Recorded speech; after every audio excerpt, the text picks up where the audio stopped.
मुफ्ती साहब, ये बहस जारी है, बने ना बने, आखिर क्या मतलब फलसफा क्या है, क्यों नहीं बनना चाहिए? क्या इस्लामी रियासत के अंदर बंदर की तमीर के हवाले से जो उलमा इकराम तमाम मकातब फिक्र के उलमा एक आवाज हैं कि इसको नाजायज करार दे रहे हैं, आप क्या समझते हैं?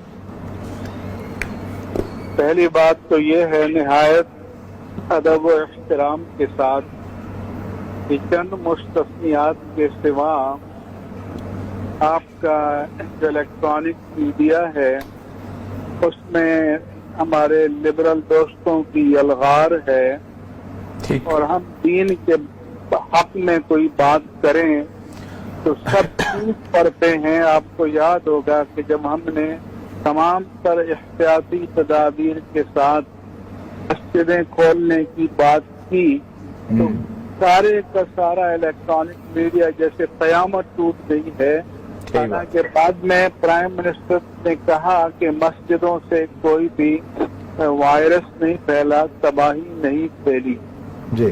अब जो मसला ज़ेर बहस है, पहली बात तो यह है कि हमारे लिए ये बात इंतहाई तकलीफ देह है कि मोटो हमारा रियासत मदीना हो और बैतुल माल से बुत कदे तामीर किए जाएं। किसी इस्लामी रियासत में किसी भी दर्जे में कोई तसव्वुर नहीं किया जा सकता और न इस्लामी तारीख में कभी ऐसा हुआ है।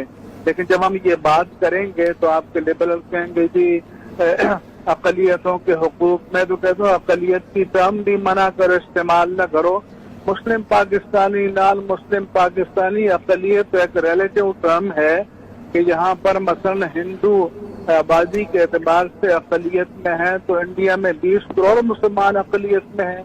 हमारा जो अक़लियत का लफ्ज़ इस्तेमाल करें तो फौरन गैर मुस्लिम की तरफ जाता है। इसलिए मैंने तमाम कॉन्फ्रेंसेस में कहा कि मुस्लिम पाकिस्तानी, नॉन मुस्लिम पाकिस्तानी, सब पाकिस्तानी, हम उनके हुकूक का एतराफ करते हैं।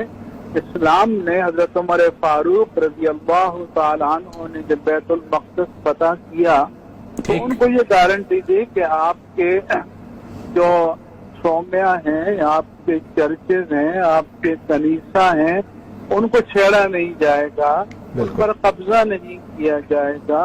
अपने हुदूद में रहते हुए अपनी इबादत गाहों के अंदर आपको इबादत की आज़ादी होगी।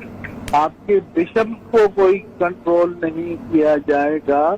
लेकिन अब मसला हमारे यहाँ हो गया कि हम अल्ट्रा लिबरल बनना चाहते हैं। अच्छा मुफ्ती साहब, आपने एक लफ्ज इस्तेमाल किया कि बैतुल माल से इस बुत कदे की तामीर नहीं हो सकती। चलो ये तो नहीं हो सकती। अगर वो अपने तौर पे चंदा इकट्ठा करके कर सके तो उसकी इजाजत है। जाने कि अगर वो अपनी जमीन खरीदते हैं, अपनी जमीन पर बनाते हैं तो वो अपना माबद बना सकते हैं। लेकिन ये कि रियासत आगे बढ़े और रियासत बुत कदे बनाए, बुत परस्ती के मराकिज बनाए, तो इसका कम अज कम रियासत मदीना या किसी भी दर्जे की इस्लामी हुकूमत में रियासत में कोई तसव्वुर नहीं किया, कभी भी नहीं रहा, कभी भी नहीं, 1400 साल में नहीं रहा। जी जी। और न इसकी का तसव्वुर किया जाना चाहिए। और न ये है कि अगर ये 100 भी बना दें तो इस जिनके आगे ये अच्छे बच्चे बनना चाहते हैं उन्होंने फिर भी तस्लीम नहीं करना। वो कहेंगे और झुको और सजदा करो, निर्ख बाला कुन के अर्जानी हनूस, तो कहाँ तक झुकेंगे और किस तरफ जाएंगे? दीन तो गयूर लोगों का शोबा है, दीन तो हमीयत का तकाजा करता है, दीन तो वकार का तकाजा करता है, दीन किसी के हुकूक को सल्ब नहीं करता। लेकिन ये भी नहीं है कि दीन अपने हुकूक से दस्तबरदार। बेशक जी। बहुत बहुत शुक्रिया मुफ्ती साहब, बहुत बहुत और आपने वक्त दिया।